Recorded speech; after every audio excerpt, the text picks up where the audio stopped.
नमस्कार, मैं JVM doctor Chitra. आज का मेरा विषय है रीतिकाल एक परिचय, जो हिंदी साहित्य के इतिहास के अंतर्गत पढ़ा जाता है। रीतिकाल को सन 1650 से 1850 तक माना जाता है। इस युग को रीतिकाल इसलिए कहते हैं क्योंकि इसमें काव्य रीति पर अधिक विचार हुआ। इस काल में कई कवि ऐसे हुए हैं जो आचार्य भी थे और जिन्होंने विविध काव्यांगों के लक्षण देने वाले ग्रंथ भी लिखे। इस युग में श्रृंगार की प्रधानता रही। यह युग मुक्तक रचना का युग रहा।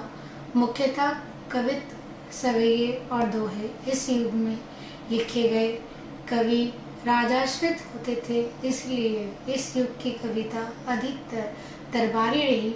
इसके फलस्वरूप इसमें चमत्कार पूर्ण व्यंजना की विशेष मात्रा तो मिलती है, परंतु कविता साधारण जनता से विमुख भी हो गई। अलौकिकता, श्रृंगारिकता, नायिका भेद और अलंकार प्रियता इस युग की प्रमुख विशेषता है।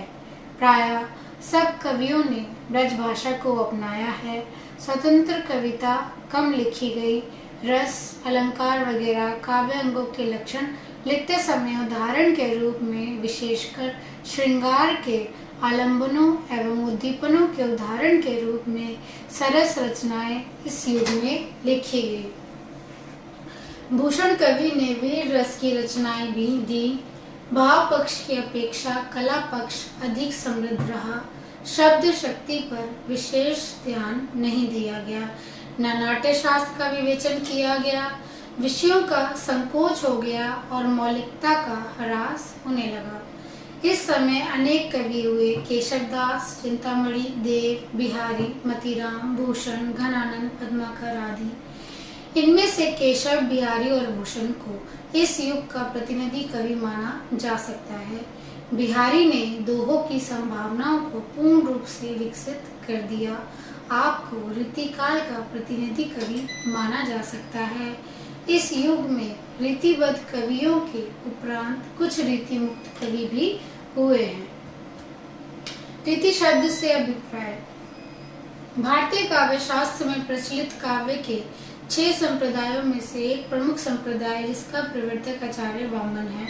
आचार्य वामन ने विशिष्ट पद रचना रीति कहते हुए विशेष पद रचना को रीति माना है। उन्होंने रीति शब्द को व्यापक रूप में अर्थ ग्रहण करते हुए काव्य रचना संबंधी समस्त नियमों और सिद्धांतों, रस, अलंकार, ध्वनि आदि विभिन्न तत्वों को ग्रहण करते हुए इस काव्य की आत्मा घोषित किया है। संभवतः रीतिकालीन आचार्य द्वारा रीति का यही व्यापक रूप ग्रहण किया गया और उन्होंने इसी आधार पर विभिन्न काव्यांगों का निरूपण करने वाले काव्य ग्रंथों की रचना की।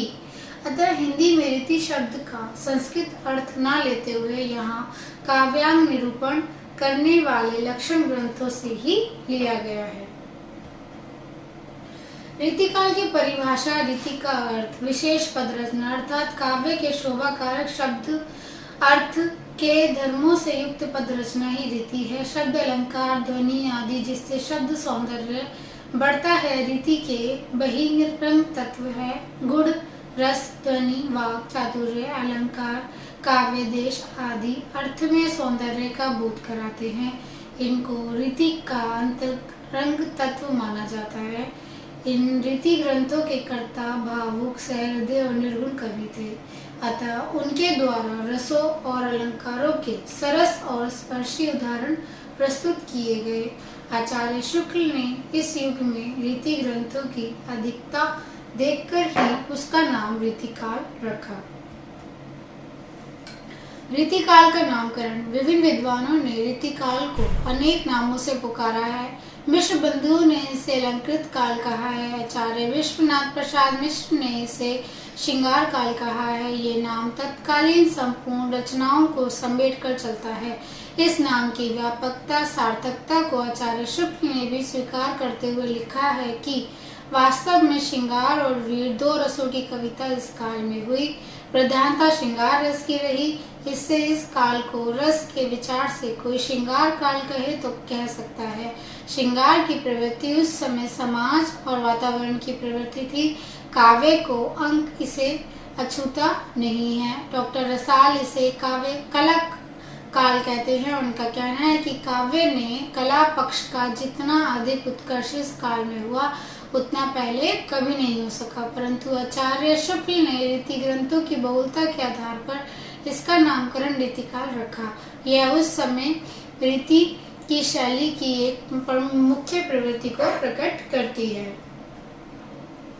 रीतिकाल का वर्गीकरण। दो धाराएं। रीतिकाल में दो काव्य धाराएं हैं, रीतिबद्ध काव्य धारा, रीति मुक्त काव्य धारा। जिन कवियों ने उपयुक्त लक्षण लक्ष्य वाली पद्धति अपनाई वे रीति परंपरा से बंधे होने के कारण रीतिबद्ध कहलाए, और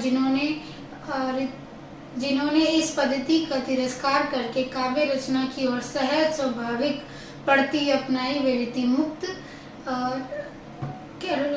कहलाने लगे। रीतिबद्ध कवियों में भी दो भेद है, रीतिबद्ध, रीतिसिद्ध। रीतिबद्ध में वे है जिन्होंने लक्षण ग्रंथ वाली पद्धति दोनों लिखी, किंतु जिन्होंने विभिन्न काव्यांगों के लक्षण तो नहीं लिखे परंतु अपनी काव्य रचना के समय इन लक्षणों का ध्यान अवश्य रखा, जिससे उनकी कविताओं इन विभिन्न लक्षणों का उदाहरण जैसे लगती हैं, वे रीतिसिद्ध कहलाए।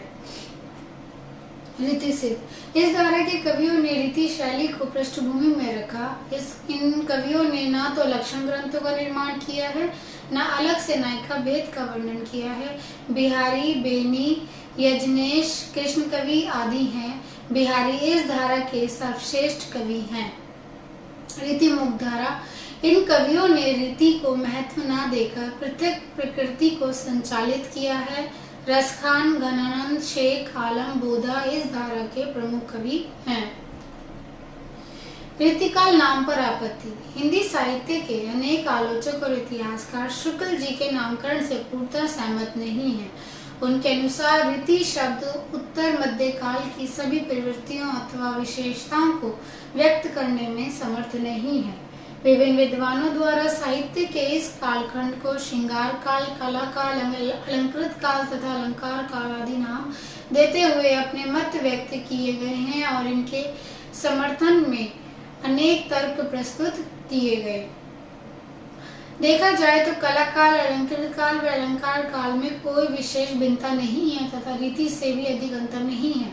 श्रृंगार काल नाम अवश्य ही रीति से कुछ पार्थक्य सूचित करता है। कुछ विद्वानों को रीति काल में घनानंद, ठाकुर, बोधा आदि द्वारा रची गई श्रृंगारिक रचनाओं को रीति मुक्त होने के कारण रीति काल में लाने से हिचक है। श्रृंगार काल नाम देने से यह हिचक स्वतः ही समाप्त हो जाती है। आचार्य विश्वनाथ प्रसाद मिश्र तथा डॉक्टर नगीन ने रीति शब्द को संकुचित अर्थ में ग्रहण करते हुए इसे काव्य रीति का संक्षिप्त रूप ही माना है और इसकी अनुक्तता सिद्ध करने का प्रयास किया है। आचार्य मिश्र का तर्क विचार करने पर रीति ग्रंथ प्रेरणा अधिकतर आचार्य सिद्ध नहीं होता। इन्होंने रीति का पल्ला सहारे के लिए पकड़ा, कहना ये चाहते थे श्रृंगार ही। समग्रता से विश्लेषण किया जाए तो मिश्र जी द्वारा दिया गया यह तर्क पूर्णता के द्योतक नहीं है, क्योंकि रीतिकाल में वीर रस के प्रसिद्ध कवियों और नीति काव्य के प्रेरणाओं में श्रृंगार लेश मात्र भी नहीं है। सूक्ष्म दृष्टि से देखने पर वीर रस, नीति अथवा स्वच्छंद काव्य रचिताओं की काव्य सर्जना प्रत्यक्ष या अप्रत्यक्ष रूप से रीति से अवश्य प्रभावित रही है। रीतिकाल के अन्य नाम।